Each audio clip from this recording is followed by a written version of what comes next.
आज का हमारा जो वीडियो है वह ह्यूमन रिप्रोडक्शन के ऊपर बेस्ड है, यानी कि मानव प्रजनन।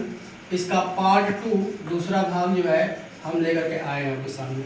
इसके पहले जो है कि हमने ह्यूमन रिप्रोडक्शन के बारे में पहले वीडियो को जानकारी दिया, लेकिन आज का जो वीडियो है वो काफ़ी इम्पोर्टेंट है। यह जो है कि जो वीडियो है हमारा नीट स्टूडेंट के लिए बेहतर होने वाला है। नीट के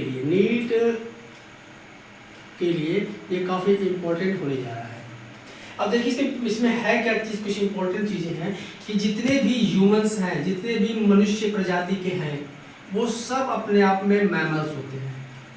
मैमल्स मतलब क्या, ये स्तनधारी होते हैं, अर्थात ये अपने बच्चों को जो है कि फीड करते हैं, यानी कि अपने शिशुओं को जो है दुग्ध पान कराते हैं, यानी कि पोषण देते हैं। तो ये क्या है, सब मैमल्स हैं। हम जितने भी मतलब कि मनुष्य हैं सब अपने अपने मैमल्स होते हैं। दूसरी चीज़ ये है कि मैमल्स, प्रश्न ये उठता है कि क्या मैमल्स जो है सिर्फ मादा यानी कि फीमेल होती हैं या नर भी होते हैं? तो जी हाँ, नर और मादा है, अर्थात मेल और फीमेल दोनों जो होते हैं वो मैमल्स होते हैं।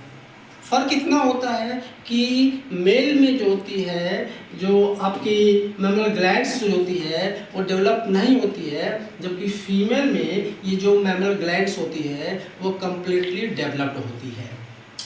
अगला पॉइंट हमारे पास क्या है, विविपेरस। विविपेरस क्या होता है, मतलब जितने भी ये मैमल्स होते हैं वो सब करीब विविपेरस होते हैं, यानी कि जरायुज होते हैं, अर्थात ये शिशुओं को जन्म देते हैं, यानी कि बच्चों को जन्म देते हैं।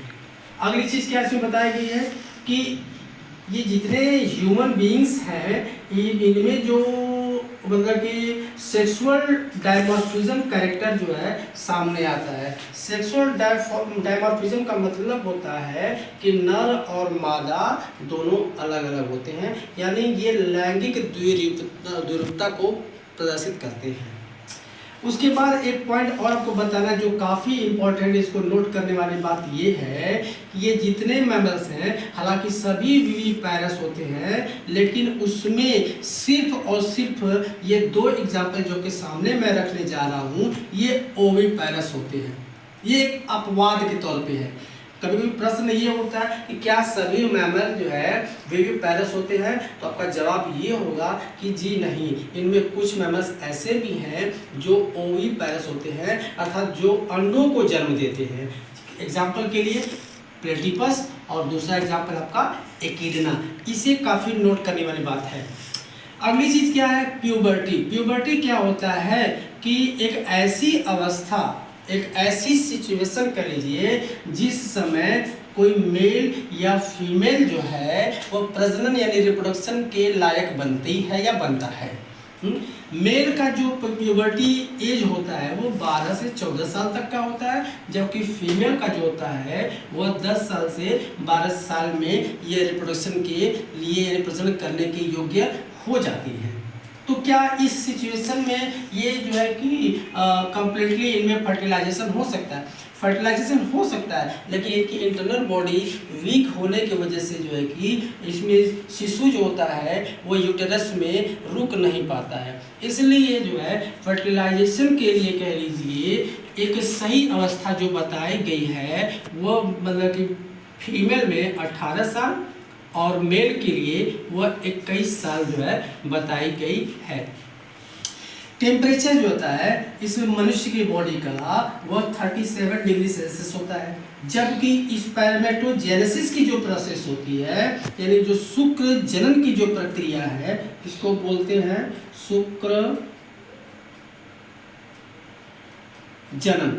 शुक्र जनन की जो प्रक्रिया है उसके लिए 35 डिग्री सेल्सियस का तापमान होना चाहिए।